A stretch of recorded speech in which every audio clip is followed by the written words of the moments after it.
Please ದಯವಿಟ್ಟು ಅರ್ಥ ಮಾಡ್ಕೊಳ್ಳಿ. ತಗೊಳ್ಳಲ್ಲ ಅಂದ್ರೆ ಅವ್ರಿಗೆ ಹೇಳಿ ನಾವೇನು ಮಾಡ್ತೀವಿ ಹೇಳಿ.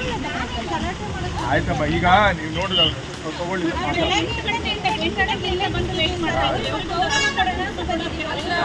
ಮಹಿಳಾ ಸಚಿವರಾಗಿ ನಮ್ಮ ದೇಶದಲ್ಲಿ ನಮ್ಮ ಸಂಸ್ಕೃತಿನ ಅವರು ಕಾಪಾಡಲ್ಲ ಅದು ಮಹಿಳಾ ಮತ್ತು ಮಕ್ಕಳ ಕಲ್ಯಾಣ ಸಚಿವರಾಗಿ